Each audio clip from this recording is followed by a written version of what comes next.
Hello! In this video, I'm going to talk about the Seabourn Encore Alaska itineraries. I'm going to talk about the pros and the cons of the two different 7-night itineraries, whether or not I think you should combine them into a 14-night, and all of the complaints that people had about both itineraries during our sailing.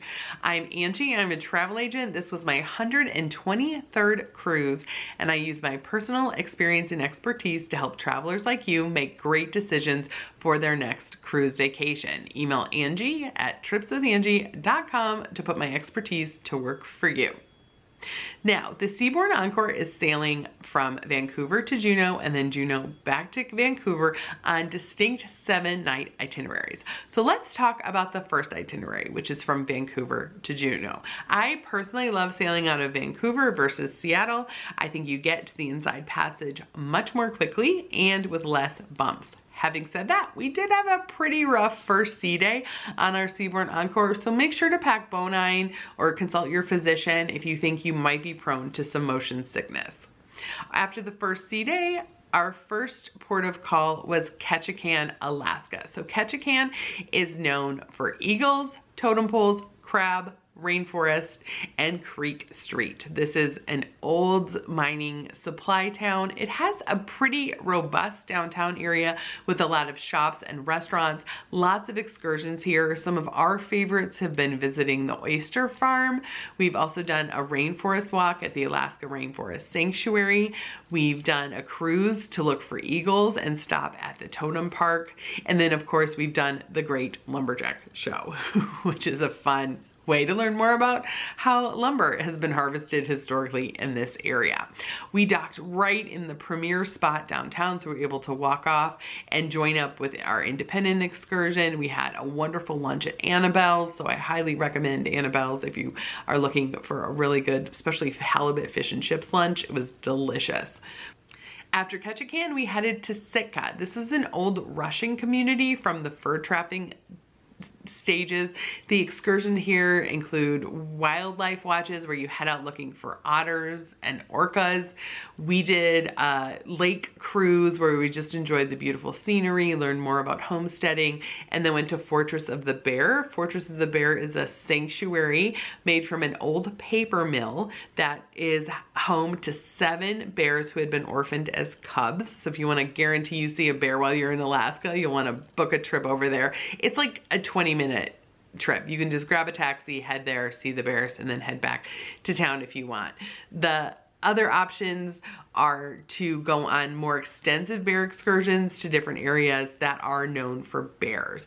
Any bear excursion in Alaska, pro tip, you do want to check to see if the salmon are running. So if the salmon are running, there's a higher chance there's going to be bears near these rivers. If the salmon are not running, it's going to be a little harder to see a bear, but you may be able to do it. After Sitka, we headed to Hubbard Glacier. Now, this is the first cruise stop where we could really see the Seabourn difference. So Hubbard is a glacier. You pull into Disenchantment Bay and you head up towards the glacier. It's absolutely incredible. It's huge, it's blue, it's beautiful. The ice flow was pretty heavy on the day we were there, so the ship couldn't go too far in. We booked the catamaran excursion, so we were able to get within a mile of the glacier, which is very exciting. I'll have a separate video about that experience. The key difference on Seabourn than on some of other ships is the fact that on Seabourn Encore, they have Zodiacs and Kayaks on board and an expedition team of 14 people to share more about what you're seeing, the context, and helping you look for wildlife.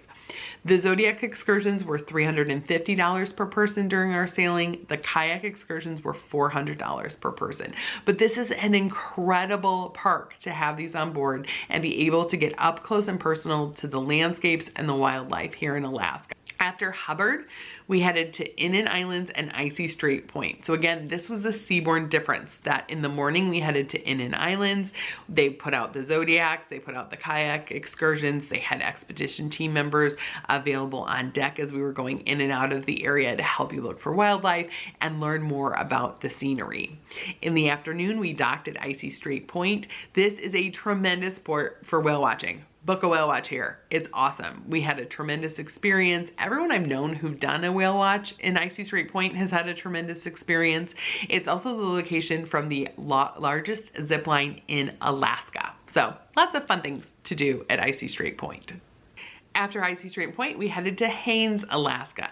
We tendered here, meaning we set up just outside of the port and took small tender boats to Haines downtown. Haines has a beautiful lake where you can kayak. They have a salmon ladder where if the salmon are running, you can see black bears during the season. They have a little tiny downtown you can explore. You can also take the fast ferry here to Skagway, and from Skagway there's the White Pass Railroad, which is a historic train ride up into the Yukon. They have trails that lead right from downtown. The downtown itself looks like a little Western movie set with small stores and restaurants. We love the Klondike Brewery and Skagway Distillery. Those are two great stops if you drink alcohol. You can also take buses and bikes up into the Yukon from Skagway. Then the cruise is over. You're in Juneau. Juneau is the state capital of Alaska. It is a little more robust, has more shops, has more restaurants. I highly recommend, if you are only doing the 7 nights, that you spend an extra night or two in Juneau. From here, you can head to the Mendenhall Glacier. You can take a helicopter up to the ice fields above the glacier, land on the glacier, do dog sledding on the glacier. This is also a great port for whale watching. So lots of fun things to do in Juneau. So that is the first week. So I would characterize this first week as like the classics. So you're going to the ports that are most well known within the Inside Passage. You have tons of options for excursions, independent excursions, plus the special Zodiac and kayak experiences on board Seabourn. So you really have kind of all the options. Now the downside and the things people complained about this itinerary were that it's so busy. These are not the Seabourn Encore and the only ship going to these ports. We were ships number 6 or 7 in several of the ports. So you're having tens of thousands of people descend upon these small Alaska towns.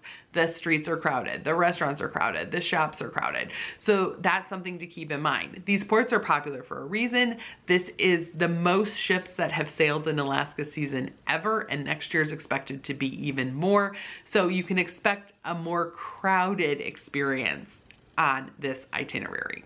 So now let's talk about the second week. So this is the Juneau to Vancouver leg of the experience. Again, I recommend spending extra time in Juneau if you're gonna do this one. So this one is really unique, and I think it is a special thing to Seabourn that they do this itinerary. It's more off the beaten path, it's more scenic. The itinerary starts with a trip to Endicott Arm. Now, if you're just looking on the computer at these itineraries, you're gonna see things that say Tracy Arm. This is why it's important to use a travel agent.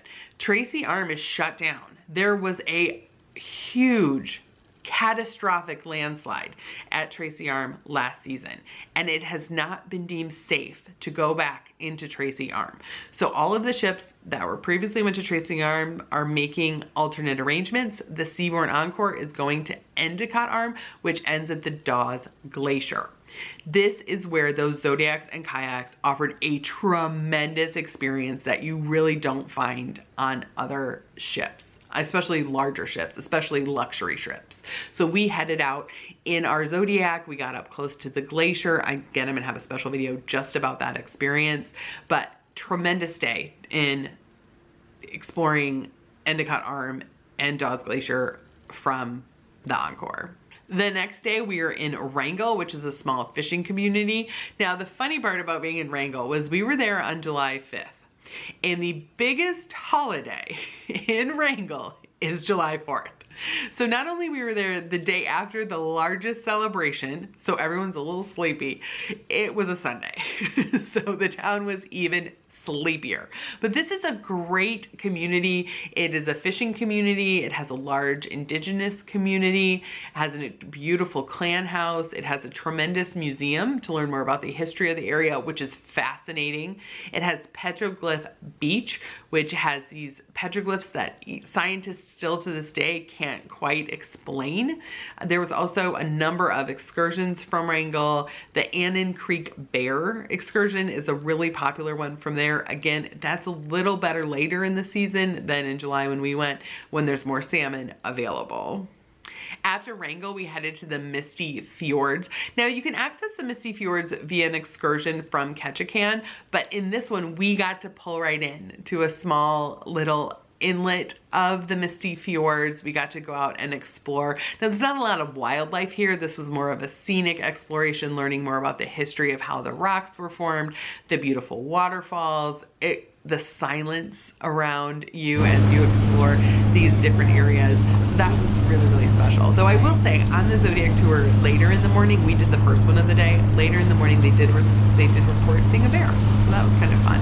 But this is another special day by having those Zodiac excursions. After Misty Fjords, we headed to Prince Rupert. This is another small town, a little bit bigger than Wrangell. It has a great museum, a great brewery, a very popular grizzly bear excursion here. It only takes 100 people per day and it sold out right away. So if you are interested in grizzly bears, this is the excursion to do. This is the port to do it. It is an 8-hour excursion. We were on the wait list for it.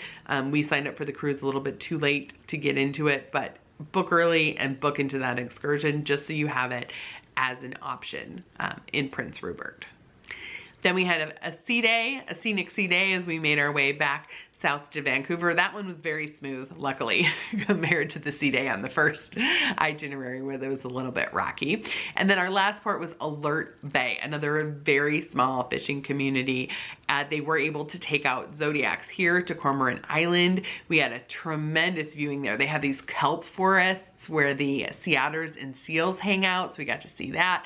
And we also got to see a humpback whale from pretty close. I mean, legally far enough away, but still pretty close to be in a Zodiac next to a humpback whale. So that was an awesome day. Now, it poured rain during that day, during that Zodiac excursion. That's an important thing to keep in mind on all of these itineraries. You are in one of the world's largest temperate rain forests when you are in this area of Alaska. It will rain during your cruise. It will likely rain every day during your cruise, but it won't rain all day. So make sure you have good waterproof gear. The rain did not impact our experience. We got poured on twice, once when we were waiting to get back on the boat at Icy Strait Point because everyone was coming back at the same time. We had to stand about 5-10 minutes out in the pouring rain. And then the second time on the Zodiac in Alert Bay as we were going out to see the wildlife and then coming back, we had quite heavy rain. But otherwise, it didn't impact any of our excursions or enjoyment. On the Seabourn Encore, they do give you a waterproof jacket as part of your cruise fare. So that was great. That held up really well under the weather. So it's another little Seabourn difference there. So what were the complaints about this itinerary? Honestly, I think people didn't know what they had signed up for. I don't know how they ended up on this cruise, but to them, it was so boring. And I can see why. If you were not taking Zodiac excursions in the 3 different areas, you basically end up with a lot of sea days with just a stop in Wrangell, Prince Rupert, and Alert Bay, which are 3 small communities. There wasn't a lot of shopping. There weren't a lot of restaurants. So they really complained like it was boring, it was rainy, the weather was bad, there wasn't much to see. And in fact, on the second leg, so the Juneau to Vancouver leg, your wildlife viewing really happened in between ports. So it was really important to be outside or in the observation lounge looking for wildlife as we passed through key areas. We saw humpbacks, we saw orcas, we saw seals, we saw otters, but people weren't necessarily that committed to hang out and just watch for wildlife as we were sailing. So I loved the second week because we got to more off the beaten path places in Alaska that I've never been before. This is my 7th trip to Alaska, plus the summer I lived there. So I loved the itinerary. I thought it was amazing. But a lot of people whose first cruise and first trip to Alaska were that itinerary found it to be too sleepy. They were disappointed they didn't see as much wildlife as they thought they would see. So it's important to keep in mind. That's why I highly recommend doing the full 14 days. You get everything. You get a little piece of everything, and I recommend doing it from Vancouver because you have that really busy first week where you're going to the highlight ports, and then you have that relaxing, scenic, more Zodiacs, more chill second week. to really relax and enjoy the Alaska scenery around you, and maybe pick up a few more animals that you haven't seen yet. So that's what I would recommend. Again, obviously price is always a consideration, but that's what I do with my clients, is we talk about the kind of experience you want to have in Alaska, which week would be better, which itinerary would be better, how would this work best for you, so you have the Alaska experience that you're thinking of. All right, let me know what you think. Would you pick the first week? Would you pick the second week? Would you do all 14? I want to know.